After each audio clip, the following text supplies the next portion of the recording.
For 70 years, the world's most famous bridge has been under constant attack from nature's destructive forces.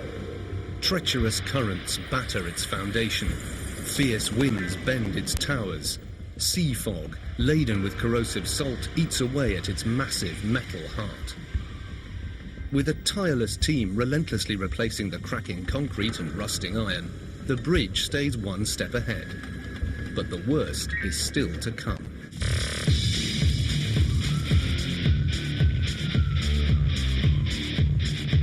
Seismologists predict a massive earthquake that will dwarf the killer quakes of the last century. An earthquake that could put this bridge in pieces beneath the bay. In a race against time, San Francisco's Golden Gate Bridge is being rebuilt to withstand the most powerful force on Earth.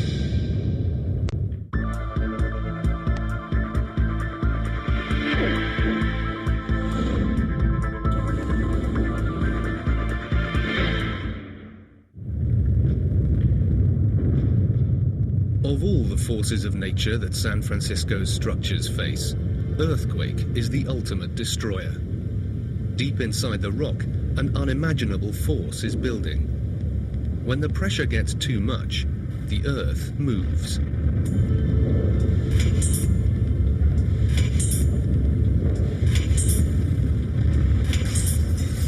In San Francisco, it's happened before, and it's going to happen again. Right now, the city and its famous bridge are staring down the barrel of a gun. Our day is coming, and we're just racing against time to get that bridge retrofit so it can be saved forever. The prediction is there is less than 35 years to save San Francisco's most beloved landmark. Within next, I think 35 years, we'll have a really major quake. Against this ticking clock, engineers are urgently retrofitting the bridge against the next expected major quake. 100 years ago, San Francisco was destroyed by a major 7.9 earthquake. The really serious news for the bridge is the next seismic event is forecast to be nearer and bigger than any of the original bridge designers could have imagined.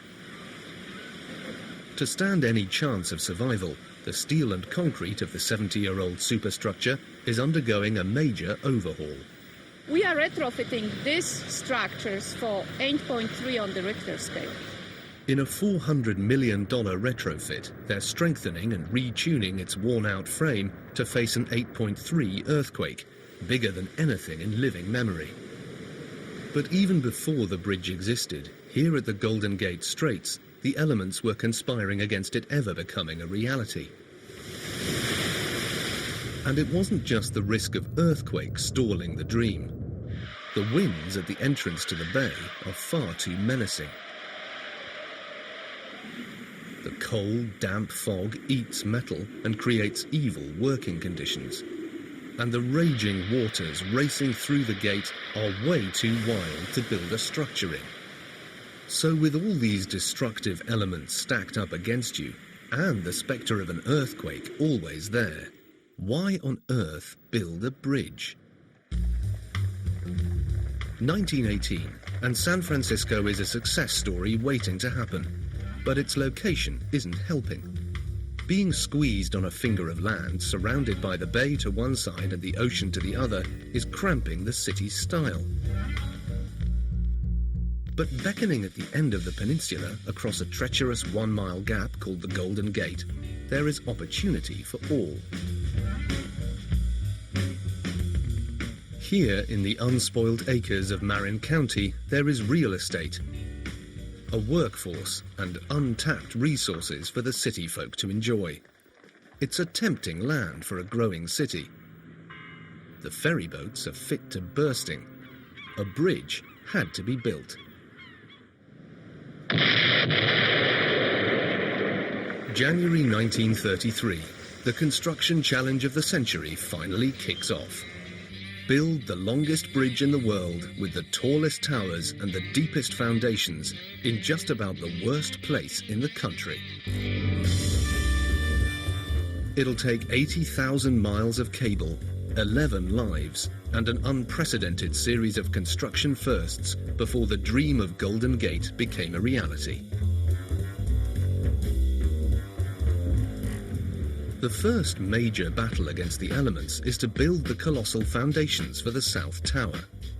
The pier is a structure the size of a football stadium, set 1,125 feet from the shore, deep in the raging waters of the gate. It's approximately 500 feet deep, right under the Golden Gate Bridge, where the land is very narrow. That water is going to move very, very quickly.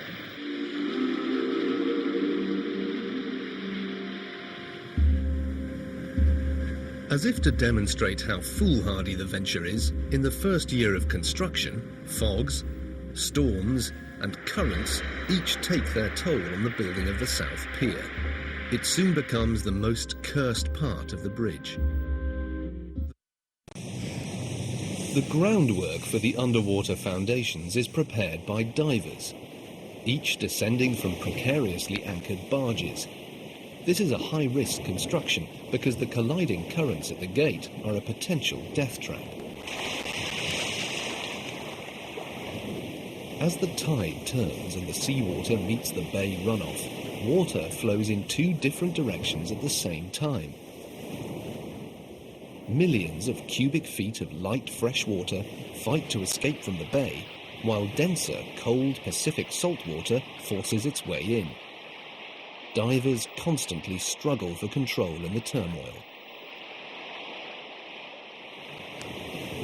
The solution is as drastic as it is dynamic.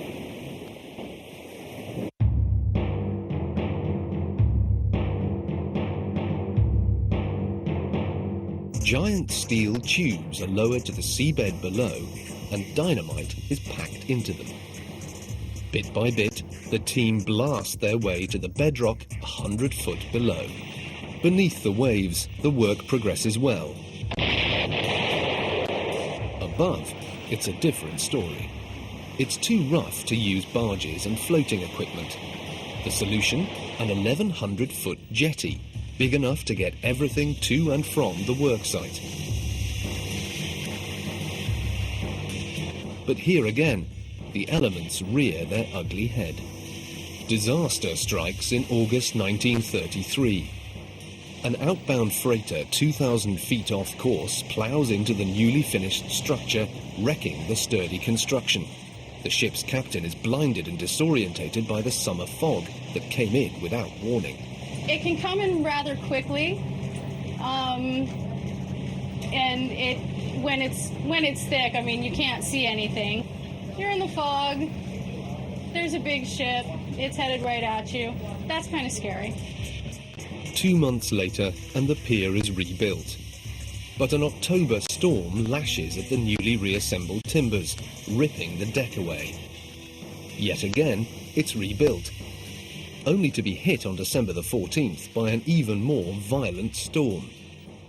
5 months later, a new jetty is built, tough enough to take whatever is thrown at it.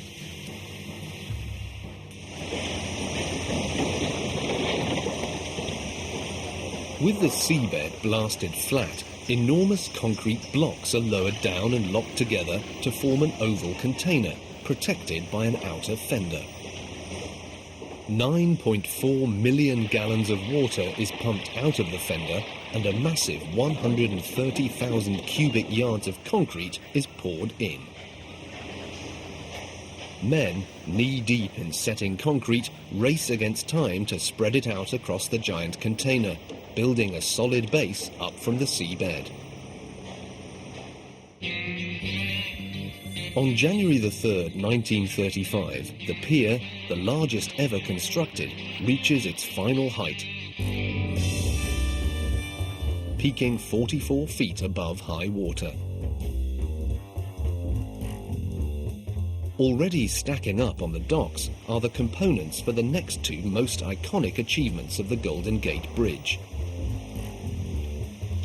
80,000 miles of wire for the record-breaking cables and 44,000 tons of structural steel destined to make the 746-foot towers the tallest and most graceful in the world. The next stage of this supreme construction achievement is to push the boundaries of engineering, result in a tragic series of deaths, and put the wildly driven man behind the world's ultimate bridge into an early grave. To push the limits of bridge building in the swirling currents, raging gales, and steel-eating fog of the Golden Gate was going to need some kind of an engineering genius. Only one man stepped up to the plate, a short German from Chicago with a giant ambition and an ego to match. On paper, Joseph Strauss, the driving force behind the building of the Golden Gate, was about as unsuitable as the wild, windy, earthquake-prone location. Strauss had never built a suspension bridge, didn't have an engineering degree, and yet he was suggesting building the biggest, most complex bridge in the world across the unforgiving Golden Gate. Still, at $23 million, his price is right, his vision undeniable, and he swiftly puts together a dream team to knock his plans into shape. His first recruit is renowned engineering professor Charles Ellis. A meticulous, conservative intellectual, Ellis gives the project the precision and credibility it lacks. Strauss then adds Leon Moiseev, hotshot designer of New York's Manhattan Bridge. Together, Moiseev and Ellis rewrite the rules of what is technically possible. Their crowning achievements, the two suspension towers, stand over 700 foot above water. Built to precision by the elite ironworkers, or bridgemen, as they like to be called. These men travel the world in search of elite construction jobs. At the Golden Gate, it was like bees to a honeypot. The components for the towers are fabricated in Pennsylvania and then transported by barge via the Panama Canal all the way up the coast to the bay. They're constructed from clusters of hollow cells fashioned from inch-thick steel plate. Each tower shaft was formed from a honeycomb of cells, 97 at the base, reducing in number to 21 as the towers rise up and narrow. These stepped-off towers are a design first. Shaped to support 75 million pounds of deadweight in the cables and roadway, and, if the bridge is loaded end-to-end with trucks, an extra 9.5 million pounds of live weight. The towers are the masterpieces that define the Golden Gate Bridge.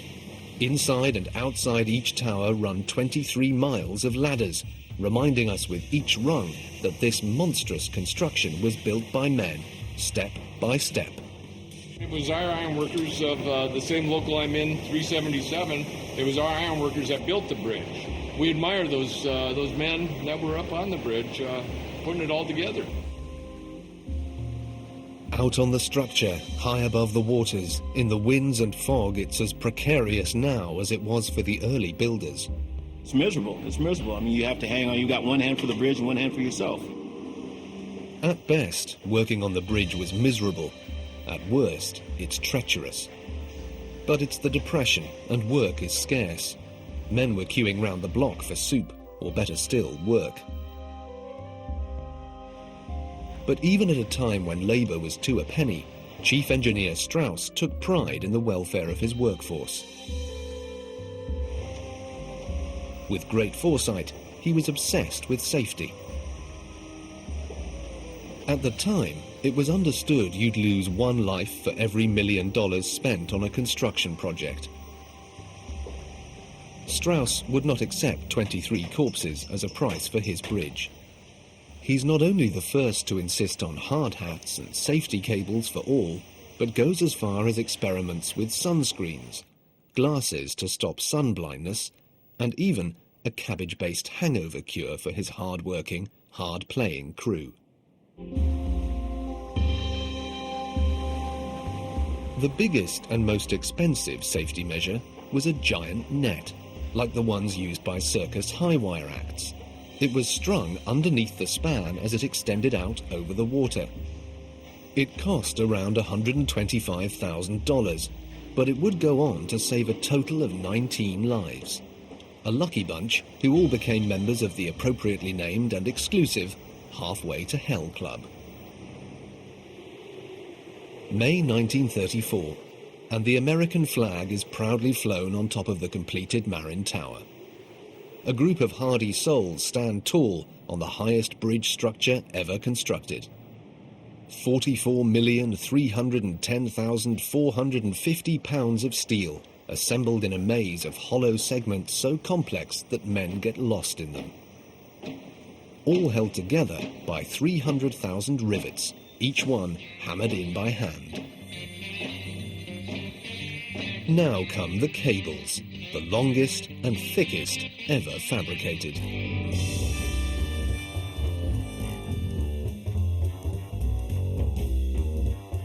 Too heavy to be transported whole, they're spun from 80,000 miles of steel wire, shipped over from the East Coast on giant spools. The main cables, containing 24,500 tons of steel, are spun, a wire at a time, using technology invented by the builders of the Brooklyn Bridge, the Roebling Company of New Jersey. The Cable A-team came up with an ingenious solution to speed up their work. Instead of one carriage to carry the individual wires across the water, they put two on the job. Starting from either end, they meet in the middle and swap wires midway. 27,572 wires bunched into 61 strands of cable were at one point being spun at record-breaking 4 tons of wire a day. The pace reached an all-time high. In spite of Strauss's best intentions, accidents started to happen.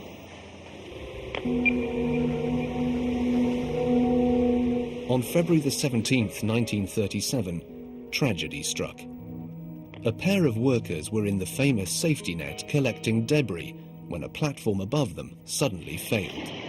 The 5-ton structure and a crew of 12 men crashed down into the net. It held, but only for a moment.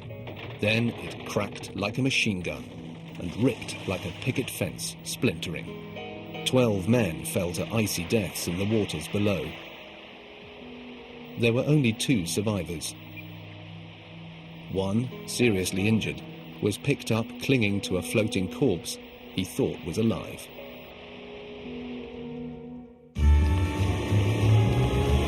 May 1937.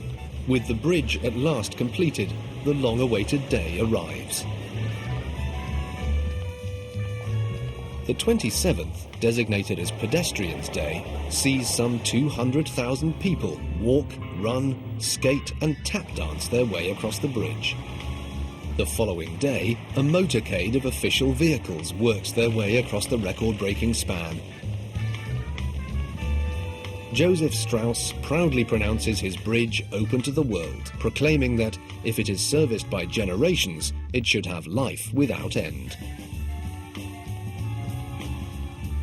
Age 67, having spent the last 20 years immersed in politics, triumph and tragedy, Strauss moves quietly to Los Angeles. Within a month, he is bedridden. Within the year, the man whose vision and determination built the bridge is dead.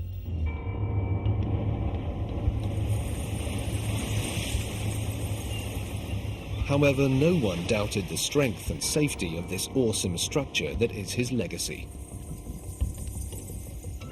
But within 3 years, something was to happen that changed everything. October 1940, and right in front of the eyes of the world, and to the dismay of the Golden Gate engineers, the third longest and most modern suspension bridge in the world disintegrates in the wind. The superstar consulting engineer who signed off the numbers on the Golden Gate, Leon Moiseev, is the brains behind the bridge's daring new design theory. With the shocking collapse of Tacoma Narrows, all fingers now point at him. Immediately, the Golden Gate Bridge Authority contact Charles Ellis, assistant bridge engineer and the source of their original designs. Ellis painstakingly checks every calculation that was done on the Golden Gate. Amongst other things, he confirms that it was the Tacoma's narrow profile that caused its destruction.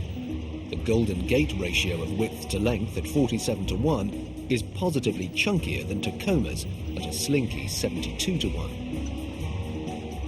This, combined with a better wind deflection profile, says Ellis, puts the Golden Gate in the safe zone. Sitting in its own natural wind tunnel with gusts from 20 to 60 miles per hour, everyone at the Golden Gate hoped his theories held up.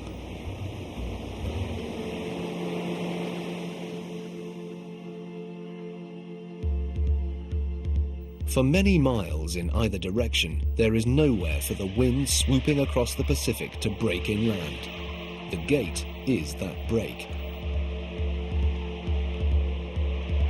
As the wind picks up, it becomes a danger to traffic, especially when the bridge is the first thing a winter storm hits after a mammoth journey. What happens is, like trucks, because they're taller, they get hit by the wind and they have a hard time staying in their lane. 11 years after Tacoma, the Golden Gate faces its own moment of truth. A wind measuring 69 miles per hour crashes through the canyon. With the spectre of Tacoma not such a distant memory, officials close the Golden Gate for the first time in its history. The roadway pitches. The bridge swings. Ellis and Moiseev had designed the bridge to deflect sideways in 90-mile-per-hour winds by an impressive 27 feet. That's a swing equivalent to 3 station wagons end to end. Even today, on a calm day, you can still feel it gently swing, sway, and flex, responding to the wind and the traffic. On some bizarre occasions, the weather can be different from one end of the bridge to the other. You can be at one end and be in the fog and the miserable weather, and at the other end you can be and it'll be nice and like t-shirt weather. Big difference in the climates between the north side and the south side. It's this clash of cold and hot air that creates an even more destructive element than the wind. It also produces the signature weather of the bridge and San Francisco itself, the fog. Love it or hate it. While today is gorgeous, I assure you there are days where from where I'm sitting, it is a total myth that there is a bridge out there because you can't see anything except cold fog. The cold fog is trapped by the air mass around and will sit brooding over the bridge. For about 3 months of the year, the Golden Gate has its own private weather nightmare, while the rest of the bay basks in sunshine. It's a lot of fog, a lot of damp. Many times you come to work, we can even see the water. Many days. And the fog is funny, it comes and goes. Sometimes we'll go in for lunch and it's clear, or vice versa. It's very unpredictable. The corrosion of the steel by salty fog is slowly, silently killing the bridge. Keeping on top of the corrosion is a full-time job for the 55-strong maintenance team. They hang out in a secret hollow beside the bridge called the Boneyard. The rolling repairs on the bridge pass through the boneyard piece by piece. Each rotten section is removed and sandblasted back to bare metal.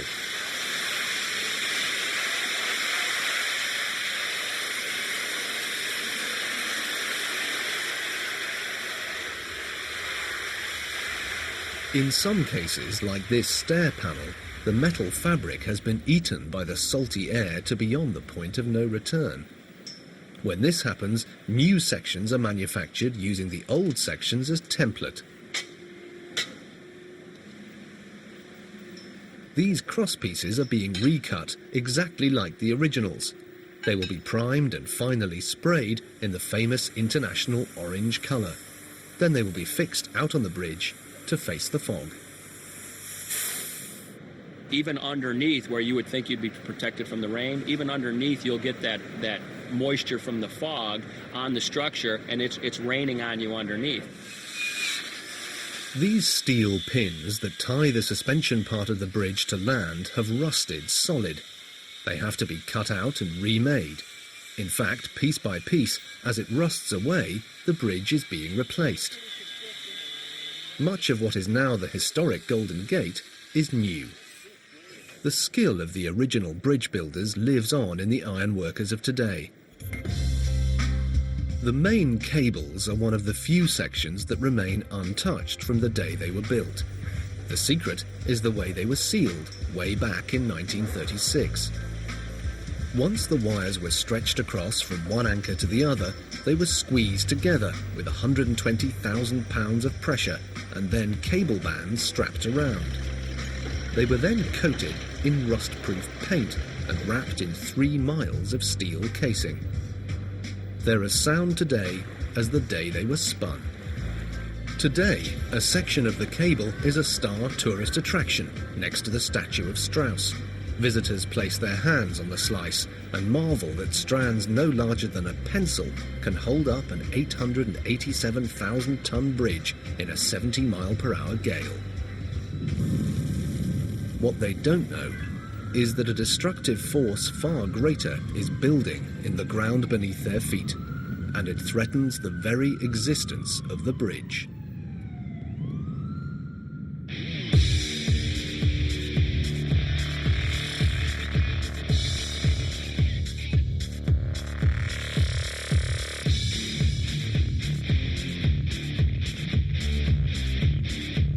The threat of a major earthquake in close proximity of the Golden Gate is today more real than it has ever been. I want to believe that it's not going to be tomorrow. However, it may happen tomorrow. To give the bridge a fighting chance against the seismic forces, the ongoing repairs have been stepped up. A full tilt retrofit is needed for the bridge to face the music. Very simply, we're fine-tuning the bridge, just like a piano. We're taking the strings of a piano, the strings of the steel of the Golden Gate Bridge, and we're fine-tuning it to either absorb seismic forces or to dissipate seismic forces. We want them to do one or the other. To absorb or dissipate the shock of a quake, many sections of the Golden Gate Bridge must be removed, retuned, or replaced. The biggest problem hampering this earthquake protection work is, ironically, earthquakes. As the retrofit progresses, the bridge must always remain as earthquake-proof as possible. With traffic thundering above and people on the bridge 24/7, the rule is that this painstaking process can only happen 2 rivets at a time. If a quake hits and any more than 2 rivets are out at any one time, the whole web of steel could collapse. So rivet by rivet, the bridge gets its new lease of life. No other suspension bridge retrofit in the world is as complex or as comprehensive as at the Golden Gate. Behind every step is the reality that the bay and its bridges have, within this generation, faced a seriously destructive event.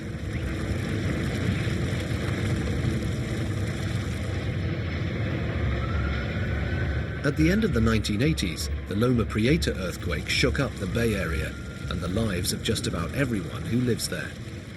I went through the Loma Prieta, yes, and that was back in 1989. It was very exciting. Yeah, so anybody who is a geology fan, I think, would have found it quite exhilarating. All earthquakes are measured on a scale called the Richter scale. Tiny ones called microquakes can only be recorded by seismographs, but anything over 3.5 can be felt by a human. Loma Prieta was 6.9, and everyone felt it. The quake left 14,000 homeless, 62 people died, and around 3,000 were injured. Property damage was estimated at $7 billion. On the day the earth shook, the security officers at the Golden Gate Bridge heard the shockwave as it rumbled through the ground. I was actually in this office. The noise sounded like a locomotive was driving through the building. The Golden Gate had never encountered forces anywhere near the level of the Loma Prieta earthquake. Even for seasoned Californians, the intensity was beyond experience. I've lived here all my life, but I'd never been involved in an earthquake that strong, and I'll never forget it. The infrastructure of the Bay Area took a serious beating. In Oakland, 1¼ miles of the upper section of the Cypress Viaduct on the Nimitz Freeway collapsed. 42 people were killed, crushed to death in their cars on the lower deck. To the north, a 30-foot section of the Bay Bridge, built at the same time and by many of the same workers as the Golden Gate, collapsed in on itself.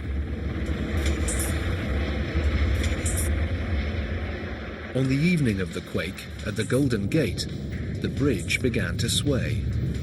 This is the invitation that the then chief engineer Dan Moen has been waiting for. He got in his car and began to drive across it. At the height of the earthquake, I was right at the center of the main span. I was driving my car, and my first impression when the earthquake started was, doggone, I've got a flat tire.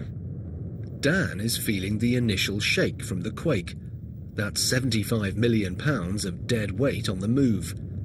As the shock transfers through the structure to the roadway and the cables, they begin to absorb the forces by moving. So you can see the suspender rope start vibrating quite rapidly, and then we knew for sure it was an earthquake.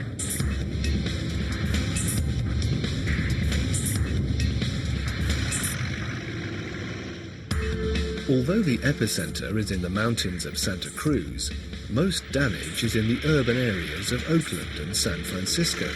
But at the Golden Gate, you could visibly see what we call the suspender ropes, the smaller cables that are coming down that hold the roadway up. You could actually see them. They were swaying like that back and forth, noticeably from here. The bridge is doing what it was designed to do. It sways, shock absorbing the forces of the quake, then releasing them through vibration and movement. The dissipation of energy saves the Golden Gate from disaster and is the all-encompassing theme of today's retrofit. Absorb or dissipate the energy, and you'll stay in one piece. We had no structural damage, just some little housekeeping work. That's why suspension bridges by nature can withstand earthquakes better than a rigid structure. This is a rigid structure. Its collapse results in tragedy. Although the Bay Bridge, which is part of a $2.5 billion retrofit program, was 50 miles from the center of the quake, it felt the shockwave and cracked up. On the Golden Gate Bridge, the designers knew the roadways should move, under traffic load, in wind, and of course, earthquakes. The expansion joints either end of the span allow for this. But unfortunately, recent testing on the bridge shows it's not going to be enough if history repeats itself. 1906, on an April morning, the blossoming city of San Francisco is shaken apart by an earthquake. It tears a 290-mile gash in the Earth's surface as two sections of California slip in different directions. So what occurred in 1906 was two continental plates moving, and suddenly moving very quickly at a distance of probably somewhere between 16 and 25 feet in 40 seconds. So that's massive. That's like earth surfing.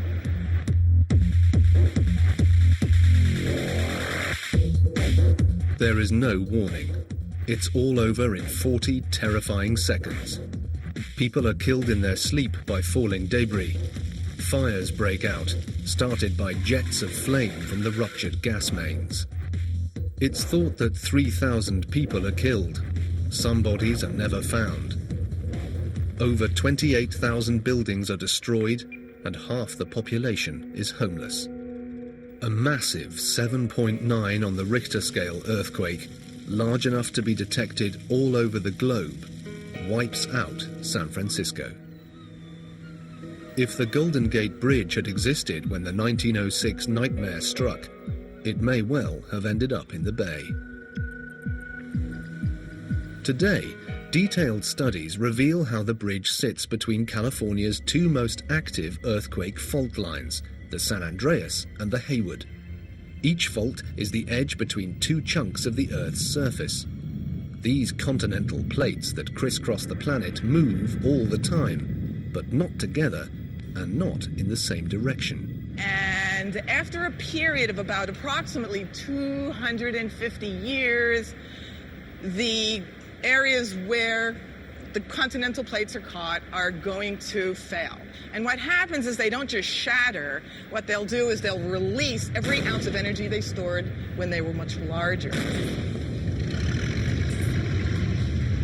In 1906, it was a phenomenal amount of energy. It rates as one of the most significant earthquakes ever, and along with the Loma Prieta, it has generated a wealth of seismic knowledge.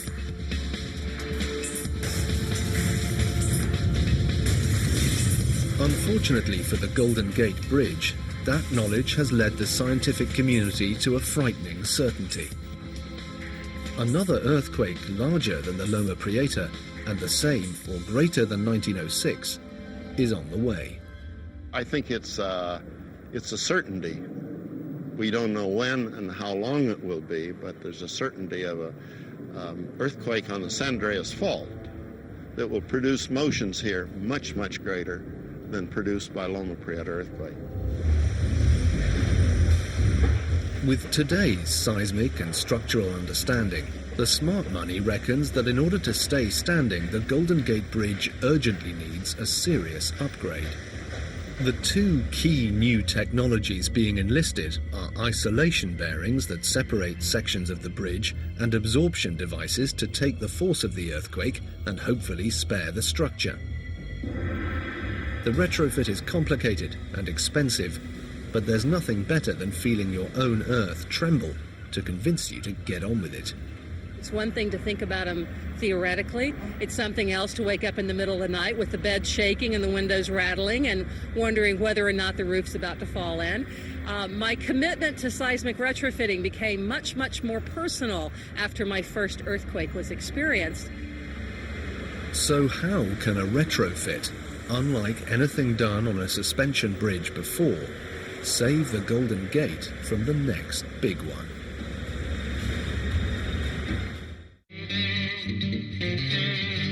The 1906 earthquake is the most destructive in US history.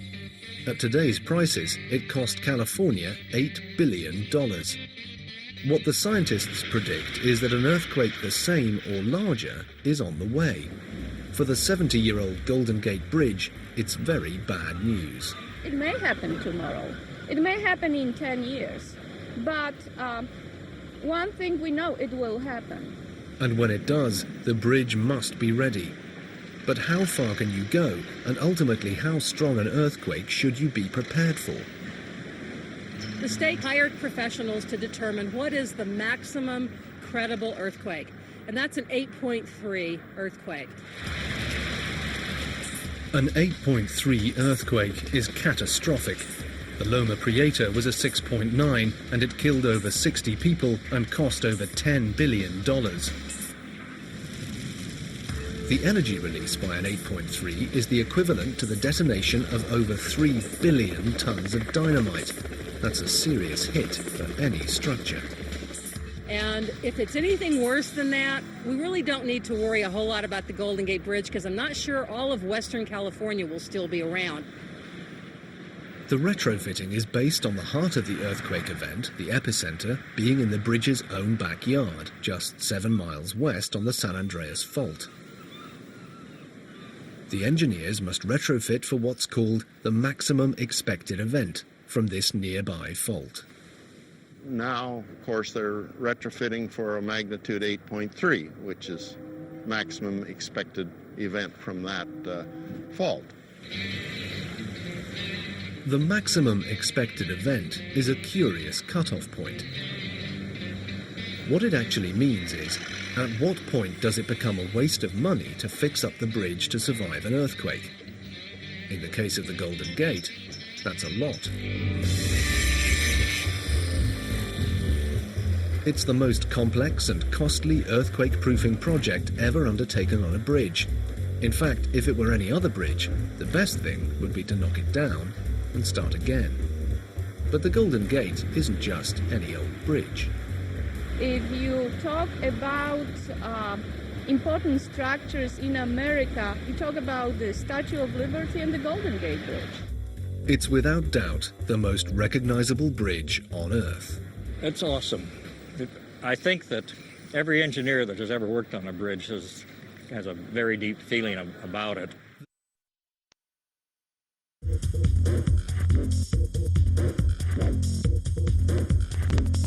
It's an artery that carries almost 40 million vehicles a year to the north and south of the bay. At $5 a return trip, the traffic brings in over $84 million a year in tolls.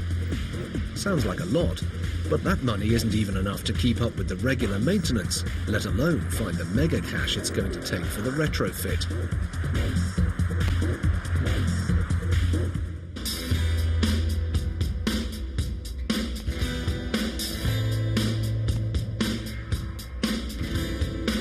A short drive across the Bay Bridge in Berkeley, California Transport are also putting earthquakes at the top of their agenda. Caltrans are super focused on seismic forces. They have to be, ever since the Loma Prieta quake took out so much of their infrastructure, including the Bay Bridge itself.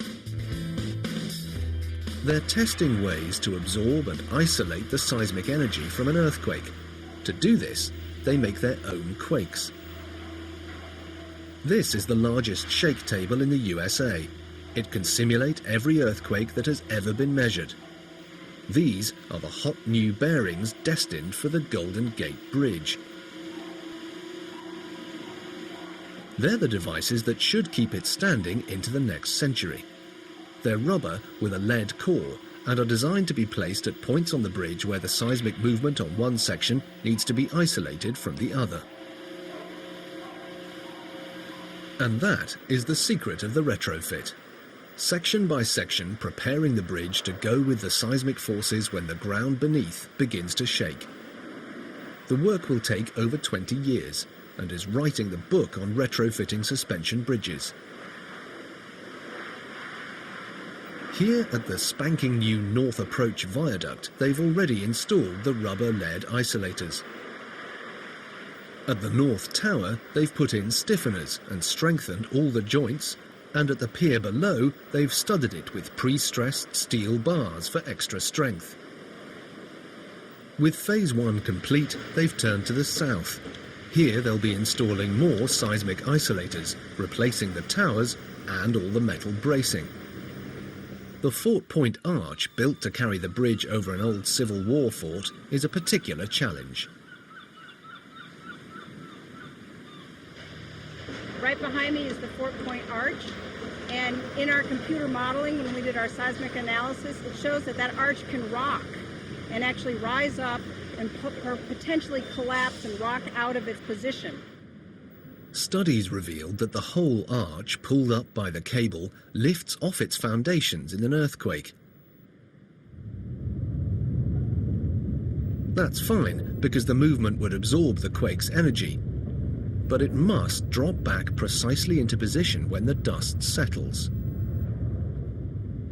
So what we're doing is we're going to control the movement of that arch by strengthening the steel within it, and also by putting energy dissipation devices between the pylons that surround it, the two concrete pylons on either end. So it will be redirected back onto its footings if it begins to rock during an earthquake.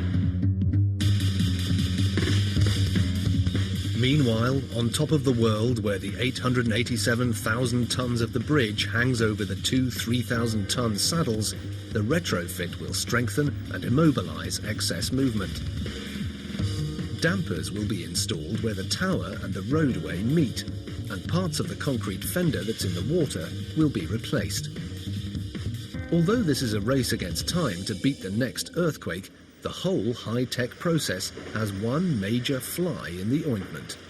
it's the most technically challenging of all. It would be very simple just to come and redo everything and change its appearance, but at the end, there will be no more of the beautiful Golden Gate Bridge. When the day is done and the retrofit complete, no one must ever know it's been touched. It's funny to say it after we're spending all these millions of dollars, but we really have to make it look like nothing happened. Every rivet has been checked, over half the steel has been replaced, the concrete towers are reclad, the roadways and the cables it hangs from are all new. Bit by bit, the bridge is being totally replaced. Ultimately, there'll be nothing left of the original steel and concrete that took lives, made reputations, and became a stunning monument to progress and beauty. But after everything it's been through, it remains the Golden Gate, the most famous, most admired bridge in the world. I've heard people say, you know, I've saved money my entire life so that I could come see this bridge. First time round, it was a groundbreaking engineering marvel. Our day is coming and we're just racing against time to get that bridge retrofit so it can be saved forever. Second time round, the mother of all bridges is being given a new lease of life. The Golden Gate Bridge has weathered the past, and if the earthquake fix is done in time, has many golden years ahead. But nature waits for no one.